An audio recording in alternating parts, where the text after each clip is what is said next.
कधी कधी खूप स्टायलिश दिसण्याच्या नादात आपण ओव्हरड्रेस दिसायला लागतोय आणि वेल ड्रेस्ड ॲक्च्युली खूप सिंपल असतात. आज आपण ओव्हरड्रेस्ड आणि वेल ड्रेस्ड याच्यामधला सायकोलॉजिकल डिफरन्स बघणार आहोत. नंबर 1, ओव्हरड्रेस्ड लोक सगळं काही एकत्र वापरतात.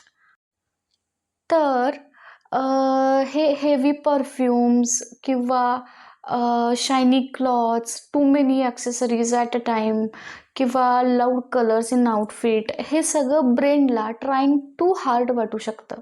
नंबर 2, वेल ड्रेस्ड लोक अगदीच बॅलन्स ठेवतात. एक मेन स्टेटमेंट पीस आणि मग बाकी सगळं क्लीन. एक्झाम्पल, सिम्पल आउटफिट आणि एक एलिगंट रिस्ट वॉच किंवा एखादं सिंपल कुर्ती आणि मग त्याच्यावर एक हेवी झुमके किंवा हेवी इयरिंग्स. हे सगळं आउटफिट प्लस ॲक्सेसरीज हे बॅलन्स करतात वेल ड्रेस्ड लोक. नंबर 3, कॉन्फिडंट क्वाईट वाटू शकतो. जसं की ओव्हर ड्रेसिंग करतो आपण, ओव्हर ड्रेस केल्यामुळे कधी कधी व्हॅलिडेशन सिकिंग वाटू शकतं.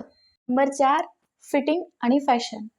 एखादा सिंपल आउटफिट आहे आणि त्याचं फिटिंग अगदी परफेक्ट आहे, तर हे परफेक्ट फिटिंगवाला आउटफिट कोणत्याही लाऊड फॅशनपेक्षा जास्त क्लासी दिसू शकतो. Number 5, occasion awareness.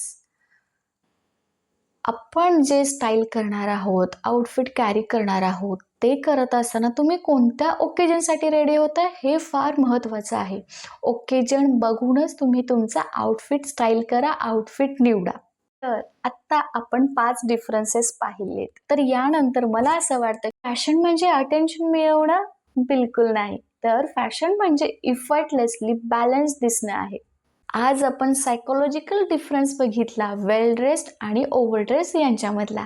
आजचा हा व्हिडिओ तुम्हाला कसा वाटला मला नक्की सांगा. आजचा हा व्हिडिओ तुम्हाला आवडला असेल तर व्हिडिओला लाईक करा, चॅनलला सबस्क्राईब करा आणि फ्रेंड अँड फॅमिलीसोबत नक्की शेअर करा.